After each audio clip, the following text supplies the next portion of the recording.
हर सुबह चाचा रहीम की गाड़ी से सांप निकलते, कभी एक, कभी 5, कभी सैकड़ों। गांव वाले डर में थे, दुआएं करते, ताबीज बांधते, पानी छिड़कते, मगर कुछ असर नहीं हुआ। सांपों का सिलसिला थमने का नाम ही नहीं लेता था। गाड़ी के अंदर क्या था? चाचा रहीम क्या छुपा रहे थे? उनकी गाड़ी जो बाहर से जर्जर दिखती थी, अंदर से क्या छुपा रही थी? क्या ये सांप कोई श्राप थे, कोई इम्तिहान था, या फिर किसी पुरानी दुश्मनी का बदला? फिर एक दिन मौलवी साहब ने गांव वालों को इकट्ठा किया और ऐलान किया, बस अब और नहीं, आज गाड़ी का राज खुलेगा। उस दिन जब गाड़ी का ताला खोला गया, जो सच सामने आया उसने पूरे गांव को दहला दिया। आखिर क्या था? चाचा खलील की गाड़ी में क्या रहस्य था जो इतने दिनों तक छुपा रहा? चांदपुर गांव में फजर की अजान खत्म हो रही थी। बुजुर्ग मस्जिद से लौट रहे थे। अचानक एक डरावनी चिल्लाहट हवा में गूंजी। या अल्लाह, पक्षी घबराकर उड़ गए। हाजी बिलाल ने कहा, यह रहीम अहमद की आवाज है।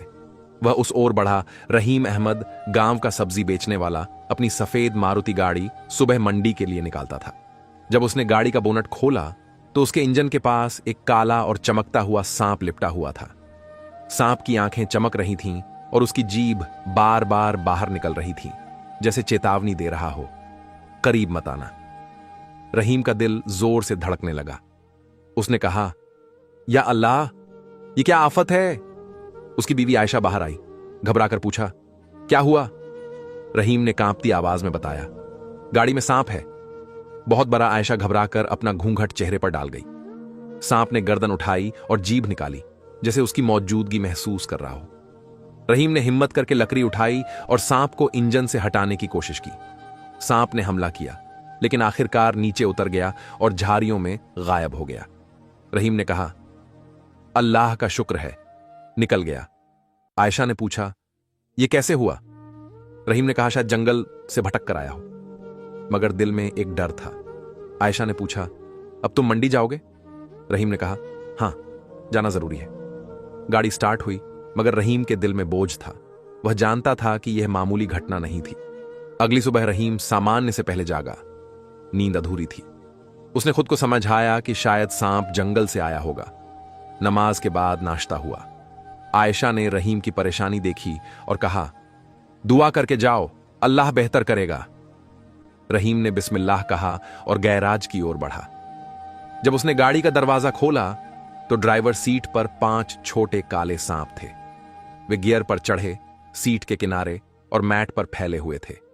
उनकी आंखें रहीम पर टिकी थीं और जीभें बाहर भीतर हो रही थीं, जैसे वे गुस्से में हों। रहीम पीछे हट गया, लेकिन अपनी नजरें गाड़ी से नहीं हटाई। शोर सुनकर आयशा बाहर आई। रहीम ने कहा, फिर आ गए, इस बार 5 सांप। आयशा का रंग उड़ गया, वह सन्न रह गई। उसी वक्त 2 पड़ोसी नौजवान, नावेद और जावेद, वहां से गुजर रहे थे। उन्होंने रहीम और आयशा को परेशान देखा और रुके। जावेद ने पूछा, क्या बात है? चाचा रहीम ने इशारा किया, अंदर देखो। दोनों नौजवान चौंक गए और बोले, यह सच में समस्या लगती है। नावेद ने 2 मोटे बांस और जावेद ने छड़ी उठाई। दोनों ने सावधानी से गाड़ी में सांपों को हिलाया। सांप हिले, एक ने धमकी दी, लेकिन बांस के दबाव से वे निकलकर खेतों की ओर चले गए। रहीम पसीने से तरबतर था। वह जमीन पर बैठ गया। नावेद ने कहा, यह सामान्य बात नहीं रही। कल 1 था, आज 5। अगर संयोग होता तो रोजाना क्यों? जावेद ने कहा, कोई शरारत हो सकती है, किसी को दुश्मनी हो। रहीम ने सिर हिलाया, दुश्मनी नहीं, मगर कुछ समझ नहीं आ रहा। आयशा ने पूछा, मगर क्या? रहीम चुप रहा। उसकी नजरें गैराज की छत पर थीं। यह सब बहुत अजीब है। नावेद ने कहा, कैमरा लगाओ, देखो क्या हो रहा है। रहीम ने सिर हिलाया, हां, शायद यही करना पड़े। आयशा अंदर जाकर छोटे मोबाइल कैमरे का पैकेट निकाला, जो उनके बेटे ने ऑनलाइन मंगवाया था। रहीम ने उसी शाम गैराज के सामने वाला बल्ब उतारकर वहां कैमरा फिट कर दिया। छत की ऊंचाई से कैमरा पूरे गैराज को कवर कर रहा था। रात आई तो नींद दूर हो गई। रहीम बिस्तर पर लेटा तो दिमाग में हर तरफ सांप ही रेंगते दिखे। आयशा उसके पास बैठी, हाथ थाम कर बोली, खुदा खैर करे, कल देखते हैं। रहीम ने आंखें बंद की, लेकिन दिल कह रहा था कि यह सिलसिला अब भी खत्म नहीं हुआ।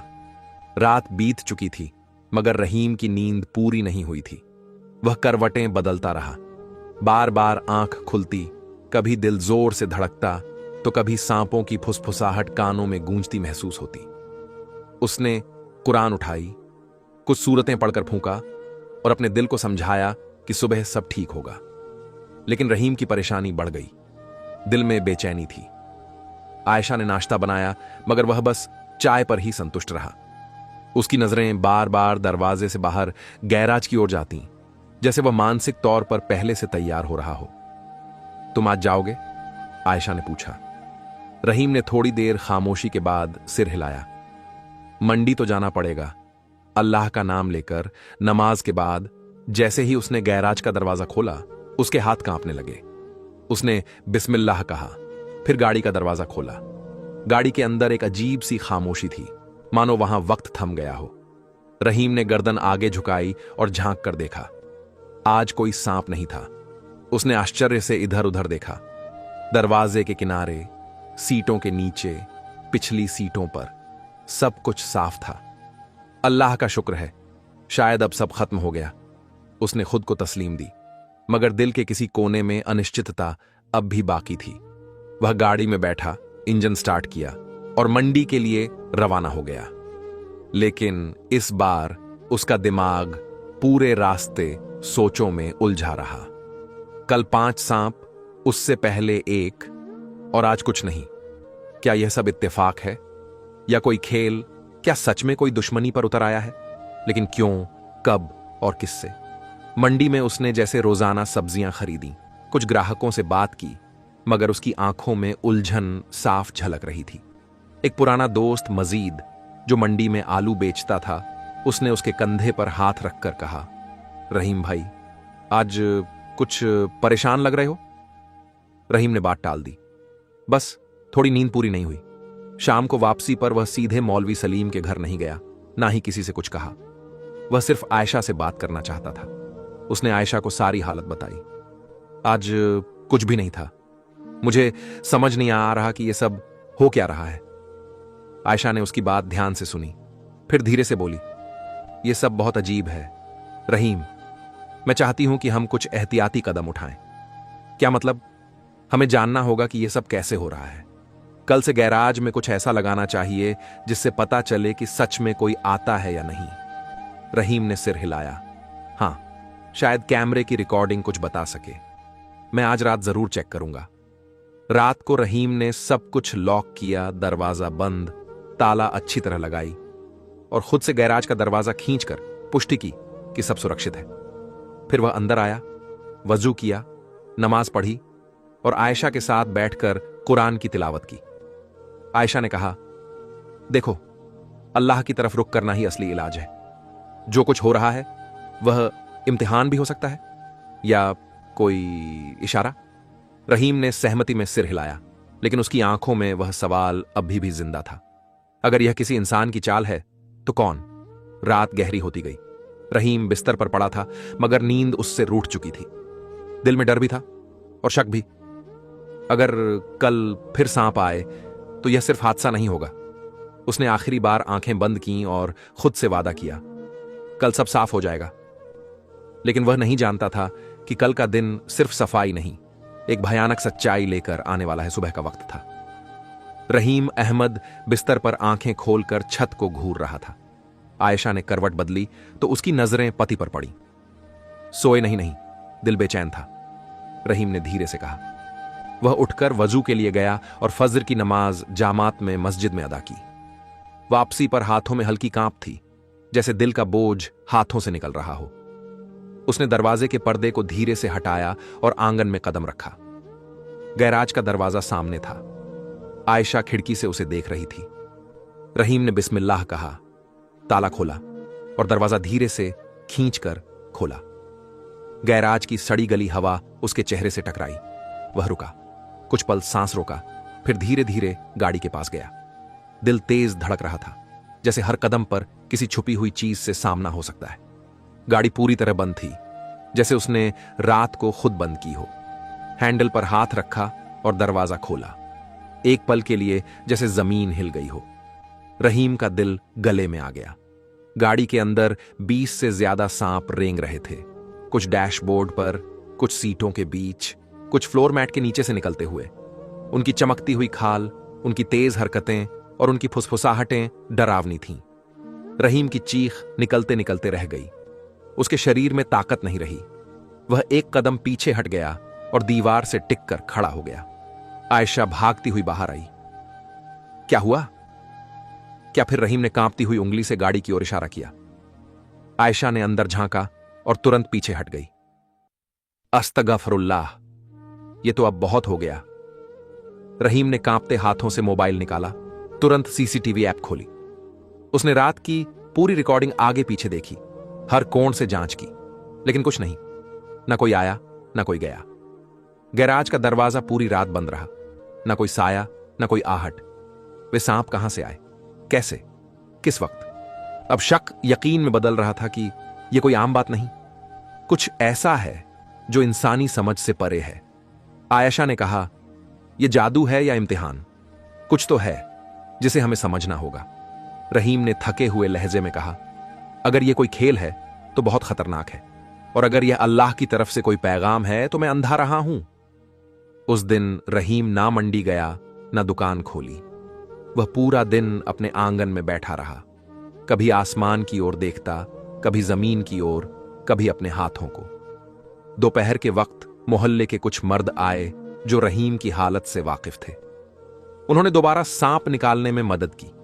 लंबी लकड़ियां, बांस और जाल का इस्तेमाल किया। हर सांप को पकड़ना आसान नहीं था, लेकिन सबने मिलकर यह काम पूरा किया। जब गैराज खाली हुआ तो रहीम वहीं जमीन पर बैठकर अजान दी, जैसे अपने दिल से अंधेरा निकालने की कोशिश कर रहा हो। शाम होते होते वह मौलवी सलीम के पास पहुंचा। दिल में कई सवाल थे, लेकिन जुबान पर बस एक वाक्य था, मौलवी साहब, यह सब क्या हो रहा है? मौलवी सलीम गांव के उस कोने में मौजूद मस्जिद के साथ एक छोटे से हजरे में रहते थे।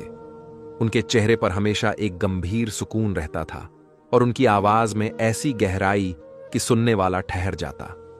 वे वर्षों से गांव के बच्चों को दीनी तालीम देते, नमाजों की इमामत करते और लोगों के झगड़ों में सुलह कराते आ रहे थे।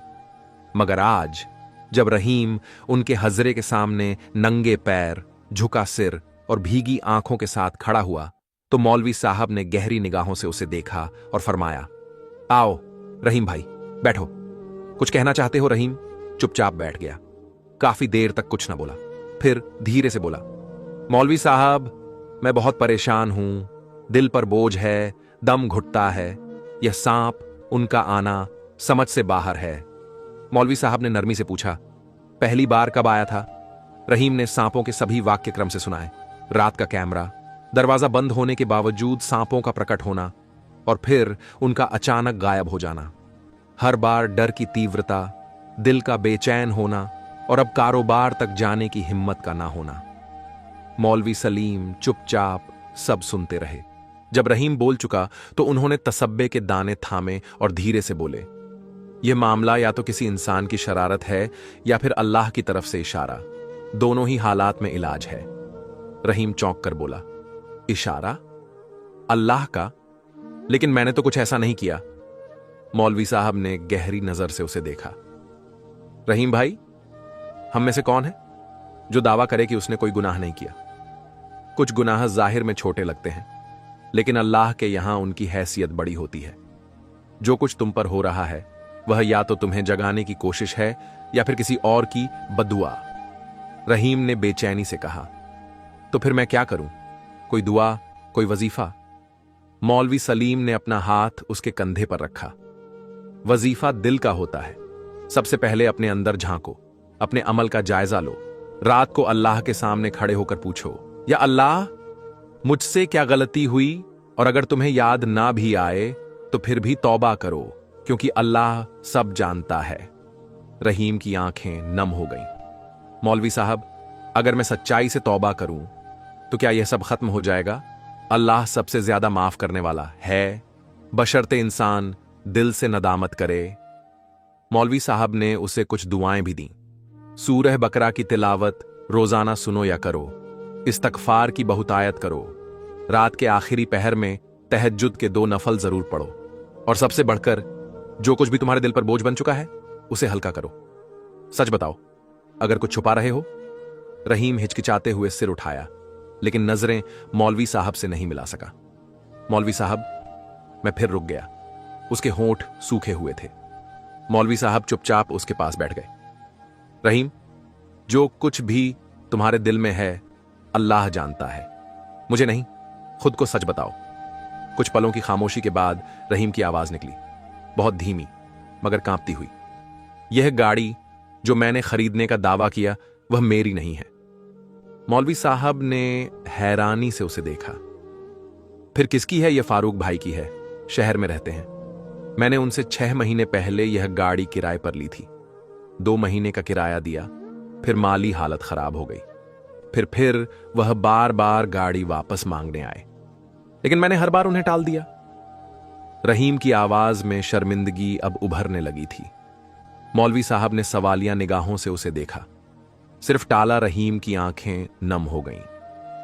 नहीं, एक दिन मैंने मोहल्ले के कुछ लड़कों को कहा कि जब वह आए तो उन्हें चोर कहना, ताकि मोहल्ला उन्हें दूर करे।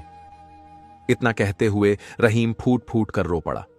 मौलवी सलीम की सांसें थम गईं, लेकिन चेहरे पर गुस्से की बजाय दुख था। रहीम, तुमने एक मुस्लिम भाई को चोर कहकर भगा दिया, सिर्फ इसलिए कि तुम उसकी चीज वापस न करो। रहीम ने अपने चेहरे को हाथों से ढक लिया। मैं गलत था, बहुत गलत, लेकिन उस वक्त मुझे अपना फायदा दिख रहा था। जमीर की आवाज दबा दी। हर बार जब वो आया मैंने झूठ बोला। कभी कहां गाड़ी खराब है, कभी कहां मेरे नाम हो गई है। और आखिरी बार जब वह आया, मोहल्ले के कुछ लड़के उसे धकेलने लगे। मौलवी सलीम ने सिर झुका लिया। यह सब तुमने अल्लाह के होते हुए किया। रहीम रोते हुए बोला, मौलवी साहब, अब हर रात मुझे उसका चेहरा याद आता है, उसकी आंखों की बेसहारा नजरें, और अब यह सांप लगता है जैसे वही बदुआ मेरे पीछे लगी हुई है, या अल्लाह का कहर। मौलवी साहब ने उसे थपथपाया। यह अल्लाह का कहर नहीं, उसकी मेहरबानी है जो तुम्हें मौका दे रहा है कि वापसी करो। बदतरीन लोगों पर अल्लाह पर्दा नहीं डालता। वह तो तुम पर मेहरबान है जो बार बार तुम्हें जगाता है। रहीम ने नम आंखों से कहा, मैं सब वापस करना चाहता हूं, गाड़ी भी, इज्जत भी, माफी मांगनी है। मौलवी साहब ने हां में सिर हिलाया। कल सुबह हम शहर चलेंगे, फारूक के पास। आयशा खिड़की से सब कुछ सुन रही थी। उसके चेहरे पर आंसू थे, मगर एक सुकून भी, जैसे बरसों से दबा हुआ कोई बोझ आज उतरने लगा हो।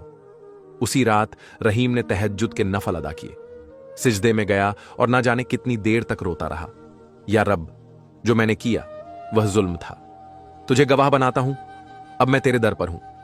सुबह की अजान के बाद रहीम के दिल की तन्हाई जैसे धुंध से ढकी थी। आज वह दिन था जिसका उसने कभी ख्याल भी नहीं किया था, अपने गुनाह का इकरार और उस शख्स के सामने सर झुकाना जिसके साथ उसने सबसे बड़ी नाइंसाफी की थी। मौलवी सलीम फजर के तुरंत बाद रहीम के घर पहुंचे। आयशा ने दोनों को दुआओं के साथ विदा किया, मगर उसके चेहरे पर वह सुकून था जो सच्चाई के साथ जुड़ा होता है। रहीम ने गाड़ी नहीं ली, बल्कि बस स्टॉप की ओर पैदल चल पड़ा। उसे लगा यही उसके कफारे का पहला कदम होना चाहिए। शहर का सफर लंबा नहीं था, मगर रहीम के लिए हर मील जैसे एक अजाब की तरह गुजर रहा था। उसके दिमाग में फारूक का चेहरा बार बार उभरता। वे दिन याद आते जब फारूक दरवाजे पर आया था, इज्जत से गुजारिश की थी, और रहीम ने उसे मोहल्ले वालों के सामने बेइज्जत करवा दिया था। मौलवी सलीम रास्ते में खामोश रहे, बस कभी कभार तस्बीह के दाने उंगलियों में घुमाते हुए रहीम की तरफ देख लेते। यह नजर रहीम के लिए काफी थी, याद दिलाने के लिए कि अब वापसी का रास्ता सिर्फ सच्चाई और माफी के साथ खुलेगा। आखिरकार वे शहर पहुंचे। फारूक का मकान मोहल्ले के आखिरी छोर पर था, साधारण मगर साफ सुथरा। रहीम का दिल जोर से धड़कने लगा। उसके कदम रुकने लगे, लेकिन मौलवी सलीम ने उसका कंधा थामा। अब नहीं रुकना। रहीम ने हिचकिचाते हुए दरवाजे पर दस्तक दी। कुछ ही पलों में दरवाजा खुला और सामने वही चेहरा था। फारूक, सफेद कुर्ता, हल्की दाढ़ी, हैरानी और पहचान का मिलाजुला भाव। रहीम भाई। रहीम की जुबान कांप रही थी, आंखें नम हो गईं। फारूक भाई, उसने जेब से गाड़ी की चाबियां निकालीं और दोनों हाथों से फारूक के सामने रख दी। यह आपकी है। मैंने बहुत जुल्म किया, बहुत झूठ बोला और शायद सबसे बड़ा जुल्म यह किया कि आपकी इज्जत पामाल की। मैं दिल से माफी मांगता हूं। फारूक ने रहीम को कुछ पल खामोशी से देखा, फिर धीरे से बोला, आपको यह कदम उठाने में बहुत हिम्मत लगी होगी। रहीम ने सिर झुकाया। यह सब अल्लाह ने करवाया है। मेरे बस में होता तो शायद मैं कभी ना आता, लेकिन अल्लाह ने मेरे दिल का पर्दा फाड़ दिया और मुझे मेरी हकीकत दिखा दी। मौलवी सलीम ने चुप्पी तोड़ी। फारूक भाई, इंसान वही है जो दूसरों को माफ करना जानता है। रहीम ने गलती की, मगर आज वह तौबा की हालत में है। अगर आप उसे माफ कर दें तो शायद अल्लाह भी हम सब पर रहम करे। फारूक ने गहरी सांस ली, चाबियां थामी और रहीम को सीने से लगा लिया। मैंने आपको माफ कर दिया, क्योंकि मैं जानता हूं कि माफ करना अल्लाह के करीब ले जाता है। रहीम सिसकने लगा। उसके आंसू फारूक के कंधे पर गिर रहे थे। आज पहली बार उसे अपनी नफ्स पर जीत महसूस हुई थी। वे दोनों साथ बैठे, चाय आई। मौलवी सलीम ने सूरह नूर की आयत सुनाई, जिनमें माफी और तौबा की फजीलत बताई गई थी। फारूक ने कहा, अल्लाह ने आपको जगाया, यह उसकी रहमत है। सांप तो सिर्फ एक माध्यम थे। हकीकत यह थी कि आपके अंदर का सच मर रहा था, अब वह जाग गया है। रहीम ने हां में सिर हिलाया। अब मैं बदले बिना वापस नहीं जाऊंगा। मेरे गांव में और भी लोग हैं जो मेरे जैसे हैं। मैं चाहता हूं कि वह भी सच का रास्ता देखें। मौलवी सलीम ने मुस्कुराकर कहा, अगर नीयत साफ हो तो अल्लाह रास्ते आसान कर देता है। जब वे वापस रवाना हुए तो रहीम के चेहरे पर वह बोझ नहीं था जो कई दिनों से उसके साए की तरह था। उसकी आंखों में नादानी थी, मगर साथ ही एक नई रोशनी भी। वह रोशनी जो सच, माफी और अल्लाह के करीब से जन्म लेती है। वापसी का सफर छोटा था, लेकिन रहीम के दिल में अजीब सी विस्तृतता आ चुकी थी। उसने सोचा भी नहीं था कि जो गाड़ी उसके नफ्स की निशानी बन चुकी थी, वही आज उसकी निजात का जरिया साबित होगी। मौलवी सलीम के साथ जब वह चांदपुर वापस पहुंचा तो दोपहर हो चुकी थी। घर पहुंचा तो आयशा ने दरवाजा खोला। उसके चेहरे पर बेचैनी, इंतजार और दुआओं की थकान साफ थी। लेकिन जैसे ही उसकी नजर रहीम के चेहरे पर पड़ी, वह चौंकी। उसकी आंखों में वह सुकून था जो किसी आलिम की आंखों में होता है, जैसे वह अंदर से टूटकर पूरा हो चुका हो। सब ठीक हो गया? आयशा ने धीमी आवाज में पूछा। रहीम ने हां में सिर हिलाया। माफी मिल गई। फारूक भाई ने सब कुछ माफ कर दिया। आयशा की आंखों में नमी आ गई। उसने हाथ उठाकर अल्लाह का शुक्र अदा किया। मौलवी सलीम ने कहा, अब अगला कदम तुम्हारे अपने गांव के लिए है। सच बोलना सिर्फ खुद को नहीं, सबको जगाना है। उसी शाम रहीम ने घोषणा की कि वह मगरिब के बाद मस्जिद में सबको कुछ कहना चाहता है। मस्जिद में कभी इतना जन सैलाब नहीं हुआ था। पुरुष, युवा, बूढ़े सब मौजूद थे। कुछ को जिज्ञासा थी, कुछ को हैरानी, और कुछ ने सुना था कि रहीम ने गाड़ी वापस कर दी है, लेकिन वजह नहीं जानते थे। मगरिब की नमाज के बाद मौलवी सलीम ने कुछ परिचयात्मक वाक्य कहे और फिर रहीम को माइक सौंप दिया। रहीम मंच पर नहीं गया, बल्कि फर्श पर बैठकर सरलता से बोलने लगा। मेरे भाइयों, मेरे बुजुर्गों, मैं आज आपके सामने सिर्फ एक माफी लेकर आया हूं। मैंने एक बहुत बड़ी गलती की। मैंने एक भाई की अमानत दबा ली, झूठ बोला और उसकी इज्जत पर हमला किया। और जब अल्लाह का अजाब मेरे गैराज में सांपों की शक्ल में आया, तब भी मैं डरा, लेकिन सुधरा नहीं। मस्जिद में सन्नाटा छा गया, लेकिन जब मौलवी साहब ने मुझे बताया कि अल्लाह का दरवाजा खुला है, तो मैंने हिम्मत की, माफी मांगी, गाड़ी वापस की, और आज मैं आपके सामने एक गुनहगार, एक तौबा करने वाला और एक नया रहीम बनकर बैठा हूं। पीछे से किसी ने धीरे से कहा, अल्लाह हिदायत दे।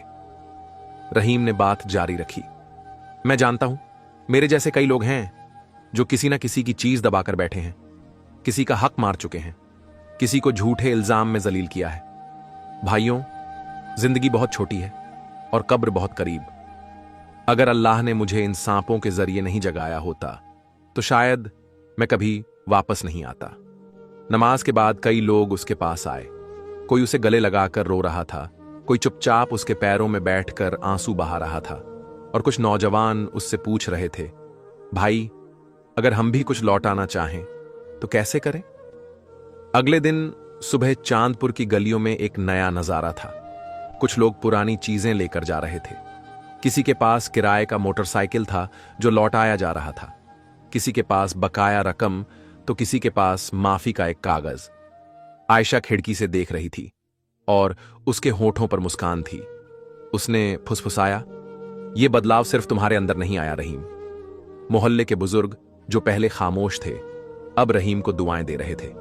मौलवी सलीम ने जुम्मे के खुतबे में कहा, अगर एक सच, एक तौबा, एक इकरार पूरे गांव की हवा बदल सकता है तो सोचो, अगर हम सब अपनी अपनी गलतियों को मान लें तो क्या होगा? चांदपुर जो कभी झूठ, साजिश और स्वार्थ के धुंध में लिपटा था, अब तौबा, ईमानदारी और सच्चाई की खुशबू से महक उठा था। दिन बदल चुका था। रहीम की सुबह तस्बीह से शुरू होती, दिन मस्जिद में गुजरता और रात सिजदों में। वही गैराज जो कभी सांपों का बसेरा बन चुका था अब साफ सुथरा था। दीवारों पर आयतें लिखी गई थीं और अंदर एक पुराना नया कुरान रखा गया था, रहीम के दिल की तरह, जो अब तौबा के नूर से भरा था।